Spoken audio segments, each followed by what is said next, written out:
పై స్థాయిలో ఉన్న నాకేంటి అన్న ధీమాతో ఓ సీఐ దారి తప్పాడు. ఏకంగా మహిళా కానిస్టేబుల్ను లైంగికంగా వేధింపులకు గురి చేశాడు. తనను వేధిస్తున్నాడంటూ ఆమె నరసరావుపేట సీఐ శరత్ బాబుపై రూరల్ ఎస్పీకి ఫిర్యాదు చేసింది. దీని గురించి మరింత సమాచారాన్ని మా కరెస్పాండెంట్ రవీందర్ అందిస్తారు. రవీందర్, చెప్పండి, రక్షణ కల్పించాల్సిన పోలీసే దిగజారిపోయిన పరిస్థితి కనిపిస్తోంది. అసలు ఈ మహిళా కానిస్టేబుల్ను ఎంతకాలంగా వేధిస్తున్నాడు? నీలిమ గత 3 నెలలుగా ఈ వ్యవహారం కొనసాగుతుంది. అయితే ఇప్పటి వరకు కూడా ఉన్నతాధికారి కావడంతో ఆమె ఎవరికి చెప్పుకోలేకపోయింది. కానీ ఈ రోజు తప్పనిసరి పరిస్థితుల్లో రూరల్ ఎస్పీ కార్యాలయానికి వచ్చి ఇక్కడ పోలీసులకు ఫిర్యాదు చేసిన పరిస్థితి. అయితే వెంటనే రూరల్ ఎస్పీ కూడా స్పందించారు. అడిషనల్ ఎస్పీ శోభా మంత్రిని దీని మీద పూర్తిగా ఎంక్వైరీ చేయాల్సిందిగా ఆదేశించారు. ప్రస్తుతం శోభా మంత్రి కూడా మొత్తం మాట్లాడడం జరిగింది.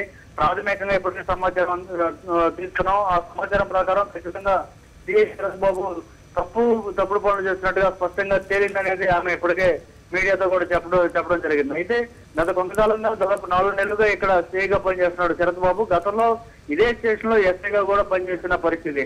అప్పటి నుంచి కూడా ఈ కానిస్టేబుల్ మీద ఆయన మనసు పారేస్తున్నట్టు కనిపిస్తుంది.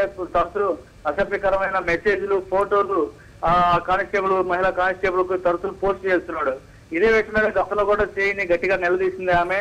అయినప్పుడు కూడా ఇతర కారణాలు, ఇతర వేరే వ్యక్తులను అరెస్ట్ చేయాలంటూ ప్రత్యేకంగా ఆమెను మాత్రం తన బైక్ మీద కూర్చోబెట్టుకుని ఇతర ప్రాంతాల్లో తీసుకెళ్తున్న పరిస్థితి. ఈ నేపథ్యంలో ఎవరికి చెప్పుకోలేక ఇప్పటికే సహచరులు మాత్రమే చెప్పుకుంది. కానీ పోలీసులకు ఉన్నత స్థాయి అధికారులు మాత్రం చెప్పుకోలేకపోయింది. ఎందుకంటే తన పై అధికారి నేపథ్యంలో వెనక అడిగేసింది. కానీ ఈ రోజు మాత్రం పోలీసులు ఫిర్యాదు చేయడంతో ప్రస్తుతం సిఐ మీద కేసు నమోదు చేసే అవకాశాలు అయితే కనిపిస్తున్నాయి. Thank you Ravinder.